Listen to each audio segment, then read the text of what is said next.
గతంలో చాలా బాధలు కోర్చి పెట్రోల్ బళ్ళు కానించి డీజిల్ బళ్ళు వరకు ఈ కార్మికులు అంచులంచులుగా ఆ బళ్ళుని రెక్టిఫై చేసుకుంటూ గట్టిగా పరిగెడితే 25 కిలోమీటర్ల నుంచి పరిగెట్టేది కాదు పూర్వం ఆటో. అటువంటి రోజున 60 కిలోమీటర్ల వరకు పరిగెట్టే కెపాసిటీ ఆటోకి ఇచ్చారు.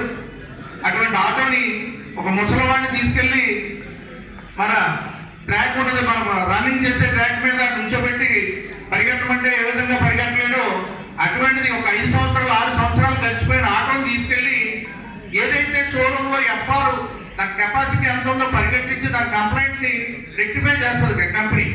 ఆ విధంగా ఒక న్యూ వెహికల్ ఉన్న కెపాసిటీ నీ పాత వెహికల్ తీసుకెళ్లి దాని మీద పెట్టి ట్రాక్ మీద దాన్ని రన్నింగ్ చేస్తుంటే ఇంజిన్లు పగిలిపోతున్నాయి. మరి కేంద్ర ప్రభుత్వం దాన్ని ఎందుకు దృష్టిలోకి తీసుకొని దాని మీద పరిశీలన చేసి ఎందుకు ఈ కాంట్రాక్టులకి ఈ యొక్క ఇదిని ఈ ప్రైవేటీకరణ ఎందుకు చేసిందో అనేది అర్థం కావట్లా. ఎందుకంటే ఈ వెహికల్ యొక్క కెపాసిటీ ప్రతిదానికి డీజిల్ బట్టి గట్టుకుంటే 5 సంవత్సరాల నుంచి ఉండదు. 5 సంవత్సరాల తర్వాత ఖచ్చితంగా బోర్డుకు వచ్చేస్తుంది ఆ బండి.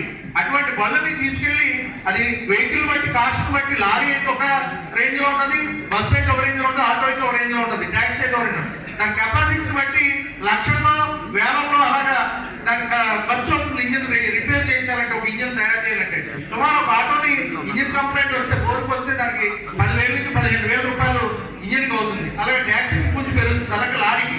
అటువంటి వెహికల్స్ ఓల్డ్ వెహికల్స్ కూడా ఉన్నాయి ఇందులో. ఆ వెహికల్స్ తీసుకెళ్ళి గ్రీన్ ట్యాక్స్ కడతారని తెలుసు గవర్నమెంట్. గ్రీన్ ట్యాక్స్ కట్టించుకున్నాడంటే ఆ వెహికల్ కన్నం లిస్ట్ లో ఉంది.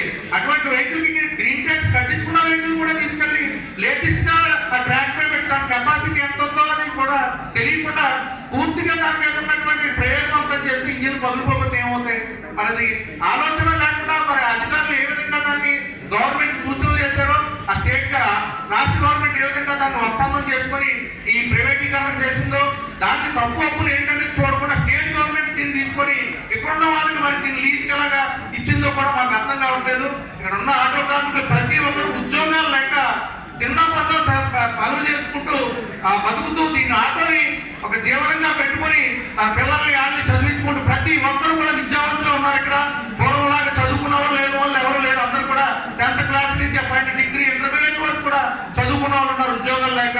ఈ ఆటోని అటు ట్యాక్సీని అలాగే ఇతర లారీలు అవ్వచ్చు, వ్యాన్లు అవ్వచ్చు, గూడ్స్ వెహికల్స్ అవ్వచ్చు, అనేక వెహికల్స్ ని తోడుకుంటూ జీవనం సాగించుకుంటున్న ఈ యొక్క కార్మికులకి అపరాధ రుసుము పేరుతో ప్రతి రోజు కొన్ని లక్షల కోట్ల రూపాయలు